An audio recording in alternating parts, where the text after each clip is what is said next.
Yeah, the topic for today is actually women's health because a lot of you in different variations are very much concerned and passionate about women and women's health and research in women's health.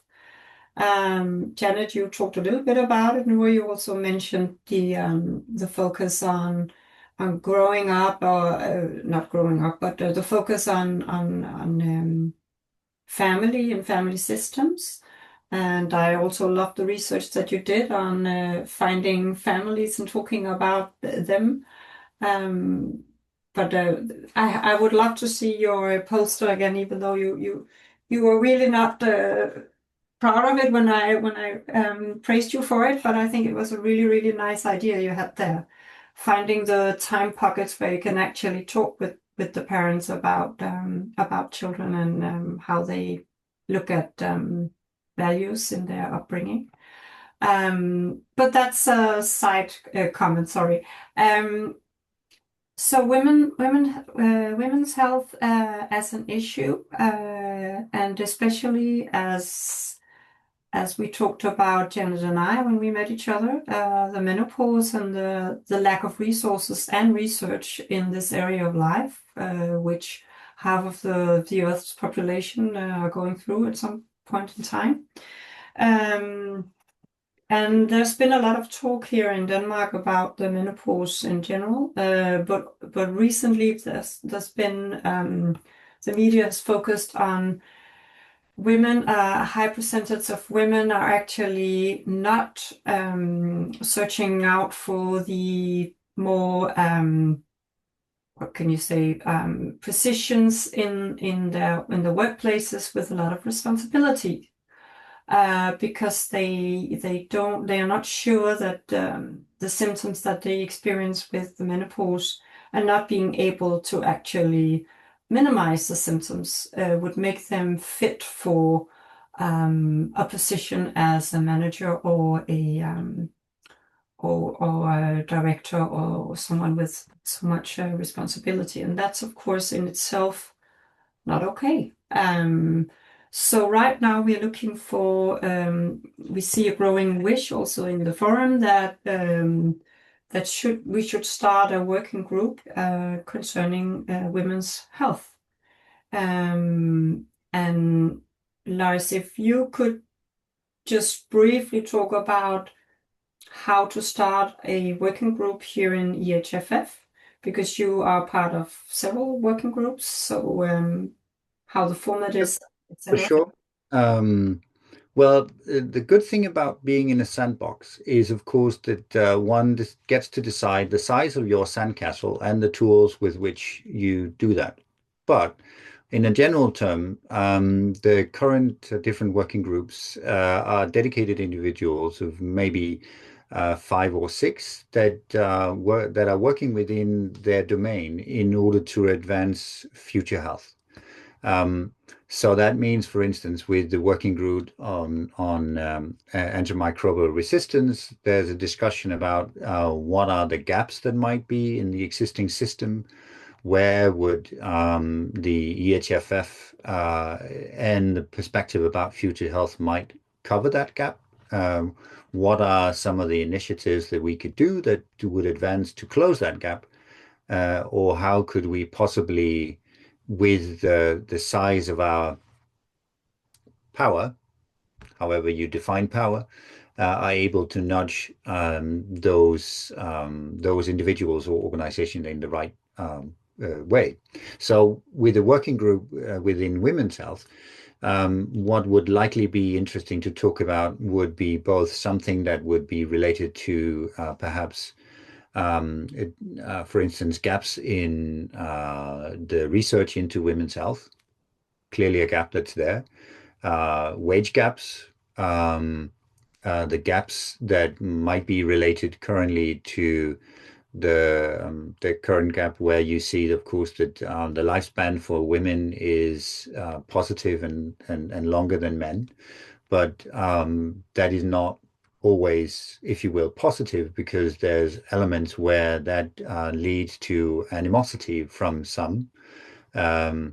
And so we have to talk about how we advance women's health in a conversation that, for some reason, it tends to continuously overlook the fact that equitable rights is not a way of skewing rights towards anyone particular.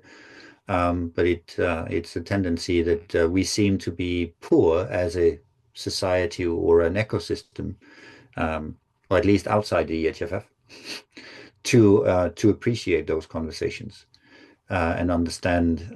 So there's a um, equity literacy issue as well concerning this.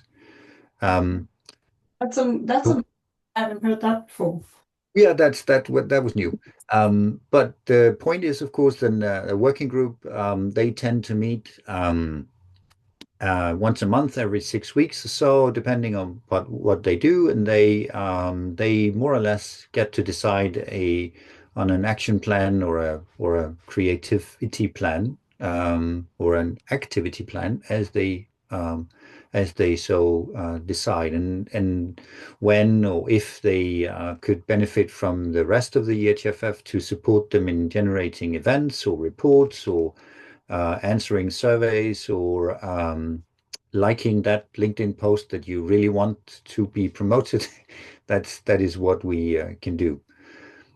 In a more general sense, which is, of course, sometimes when we have topics, AMR, women's health, other things, then that is one of the reasons why we think that it's such a good idea to have a working group on women's health, because it enables us to have better conversation with some of the other organizations that are working with women's health, but to also talk about the issue of future within that.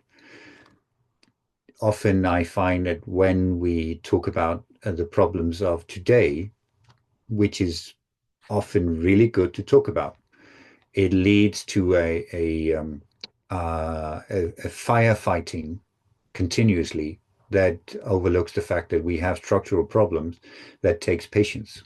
And having a futures perspective is one that you also tend to slow down and say, okay, so this is a problem. This is a problem of today. But if we look 20 years or 50 years into the future, what are some of the things that we may want to consider going forward? And to give just one example, is that if you want to change something when it comes to our health workforce, if you whatever solutions you might want and you want them 20 to 50 years from now, you better start thinking about it today because it takes an awful lot of time for that to happen. It takes about 10, 20 years to convince people, and it takes another 10 to 20 years to educate them. So it takes a long time. So that's one of the reasons to want to do that. And I so personally, and I think, well, Noora, you know the joke already, I suppose, but um, it's good sometimes to get to play with, to think about time travel, to think about how the actions that you do today, how they might echo through time. Um, so that's another good reason. So a working group for women's health. Could be an idea. Yeah. But women's health in general. Uh, Yeah, well, menopause, as mentioned, I think research into, for instance, endometriosis would be one that would be very well. The general element about not just lack of research into women's health, but the way that current research seems to think that human beings are only white, heterosexual Caucasians is clearly wrong. Yet that is the current model. And I think maybe in terms of what you do or have done, Karina, some of the economic models are also based on certain assumptions that doesn't necessarily think about the gender perspective. So that would be one where when we go into, if you will, economic health, the gender, not just the pay gap element, but there's probably also a lot of interesting elements to either look for health determinants or um, healthy futures at least. So there's plenty to do in a working group for sure. Yes. Maybe if I can just add another component that comes to mind is also a lot of the research when we talk about caregivers is women and it's mothers. So I think a lot of it is representative of mothers' reality, and there's a growing public health concern over the mental health of caregivers and the sort of social environments that are surrounding them. And that links both to the workforce that is women, but also the patients and sort of the whole health of the caregivers. So I think that would be another slightly different approach to it. But I think that's also something that I'm personally really interested in and would want to look into. For sure. At one point, I was in a project where we wanted to explore men's role as as caregivers. And I mean, if you think of global history, you have, I mean, um, the patriarchy is not the only way that you could have as a societal model, and the matriarchy can do something different. But maybe none of them are really the right one per se. It is we tend to rarely find actually an equitable balance. That's a shame. Um, we did in one of the projects was to try to think of how, for instance, American bikers, I mean, predominantly a very machismo symbol, they really like to pose as caregivers with their babies, because they want to show that they have a soft side for babies, maybe also puppies and kittens. I don't know, but it shows that even very um, clearly defined male traditional gender roles can be fluid. And and of course, in an American context, suggesting that they have fluid gender roles is a no-no these days, but it's still doable. Yeah. But Nora had a sort of a headline that she finds interesting in the focus for a possible work group. So the health of caregivers, which also, implies the mental health part. And what about the rest of you? Are there any keen interest in this, or what are your thoughts on women's health in general? And I think that's the part of the women as actually is linked to the word of the work. For example, the rights as worker are recognized as women in terms of health of women in general. So, for example, based on the on life that you are having, if you are young, you are having rights as mothers, and then you are having rights as problems that you can have in menopause, or this kind of like for example, all the entire journey of women related to the field of work and the rights that you are having in the workplace. I think that is important also this to analyze, because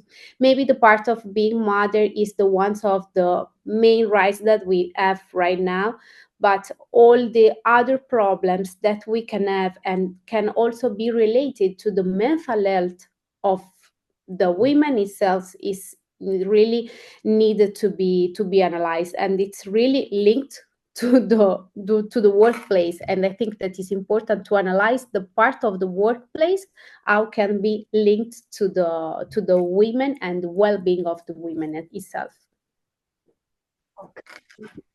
thank you, Christina. Janet? Yes, I fully agree. I think it's like the health systems are letting women down.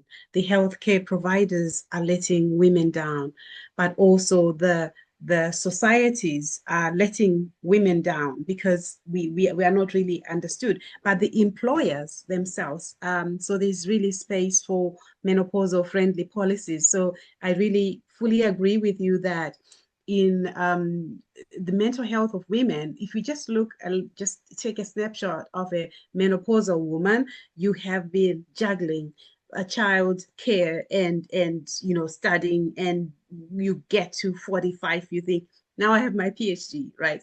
I have arrived. But at the same time, that's when fogginess arrives, right? And you start to think like, excuse me, but I can't really do this. I thought I learned this. And then you have to care for your parents, your mom, your father fall sick, and maybe your in-laws. And now the kids that you've spent most of your time really caring for are leaving the house. The nest is getting empty, right? And then you go to your healthcare provider and you say, I don't know, I think I'm getting crazy. And this healthcare provider doesn't understand anything about menopause. He's like, okay, I think you are, maybe take this antidepressant. And this is, so I really feel that a lot is going on there, which we definitely think we need to tackle and look at what can the employers do, what can the society do, what can the healthcare systems do, what can the healthcare providers, but also women ourselves, when we then understand what's going on with our own bodies. Yeah. It's a well-known situation, the one you just described, Janet. For many of us 45 plus women, I think, looking around in my own little circle of friends. Yeah. Anna, do you have any thoughts on a working group for women's health? My master's in gender studies kind of primed me to see everything's messed up, right? Like, we don't have equality, and like people say, like, oh, we don't need feminism anymore, we've achieved it. But I mean, that's just wrong. So I think all of society is like, there's such structural problems that I think the idea of like a futures forum like this, especially on health, like, is so needed, because we can envision an idea like a gender equal society. And like, I think, Nora, you were saying that like elements overlap and like different aspects of society or fields overlap, that idea of intersectionality. I think we really, like, if there's more research, if we're doing more research, then I think it is really important to bring in all those elements. But then I think where to start, where to stop, right? Like, you can bring in everything and then have nothing. So there needs to be some sort of boundaries around. But yeah, I agree that there's a lot to be done in terms of gender equality in the world. Thank you so much, Anna. And what about Eduardo or Karina? Do you have any thoughts on women's health and a working group? Karina, yeah?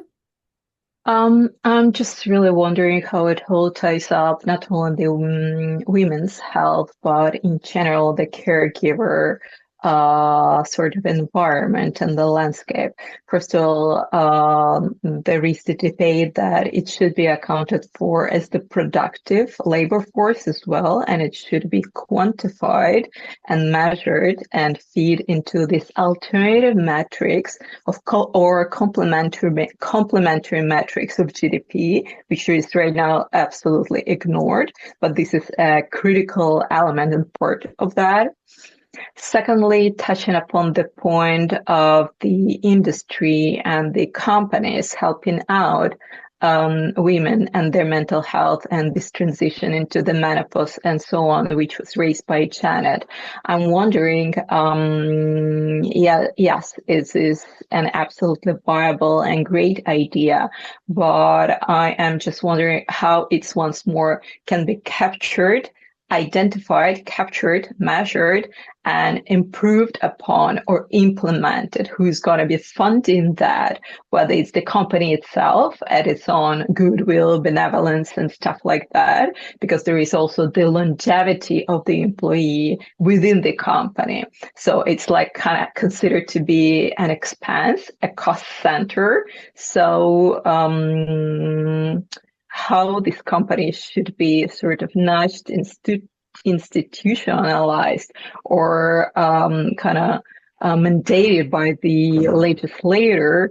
So they embed these positive policies as part of their work culture. So it all boils down to numbers, to funding, and so on. So totally agree with all what you're saying, but then there should be some sort of business case. Okay, we give you this. I mean, it's not my mindset. It's the kind of the traditional, conventional corporate mindset. We give you this.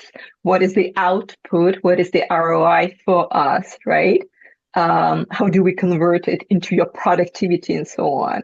It doesn't sound nice. I know, I hate it myself, but pretty much, yeah, this is what we should consider. Yeah, really, really important also to have that perspective on it. So thank you, Karina, for these perspectives as well. Eduardo, you nodded before, so do you? Yeah. Yeah, just very briefly, I must be honest, I'm not an expert on the topic. I never had the chance to really deep dive into gender studies. And however, I find the topic really interesting. And while you were all speaking about this, I heard a lot about like things that maybe are not really the center of the public space. And I was wondering, making a connection with one of the initiatives they were putting in place, which is this hackathon. It would be interesting try to find a way to kind of force and push to have as one of the challenge health, women's health. I think it's going to be amazing, and it's going to resonate a lot with the audience and also with the needs of these times. So that's just a reflection. Cool. Thank you so much, Eduardo. But to pick up on a comment from Karina, before we ever figured out how to do good climate policies, we needed to figure out how to measure it. And that was really tricky. And the same for green bonds and green investments. The EU spent a lot of time figuring out how to define it and figure out how to create policies for it. And to me, it seems like when we come closer to talk about women's health, a lot of them think, oh, that's too complex, so we can't figure out how to describe it. And then they tend not to, and then it never really leads into something that you can actually use. We did figure out a way of creating, and it doesn't actually necessarily need to boil down to accounting. Sorry, Karina, but in terms of climate policies, we did figure out a way to have companies report on their climate impact on their climate performance. Obviously, it can be done to figure out at least a way that is better than none. Yeah. And if I could remember the wonderful quote that you made, Janet, earlier from Eleanor Roosevelt, yeah, I'd repeat that here, but I'll make sure to find it again and print it and put it on my wall. I can send it to you. Thank you. You also wanted to say something? Yeah, I had maybe two reflections. One is I'm wondering, I'm not sure what the answer is, but I'm wondering whether we need to be by we, I guess I'm already like, in this I'm in the working group. But if we need to be using the current narrative to have these discussions, or whether we can be offering sort of like an alternate narrative through which to have all of these to explore these topics. So for example, whether these themes of like respect and mutual like reciprocity and justice are actually more the topics that maybe we like it's for the purpose of equality, not for and justice, rather than it being the business case. I understand the business case is necessary, but that also questions sort of where in the business do you approach which element of it. Is this a standard that we're saying should be the standard of a workplace, or are we saying this is like a productivity argument? And I'm not saying it has to be either or, but I think that's also a discussion to see how it should be approached.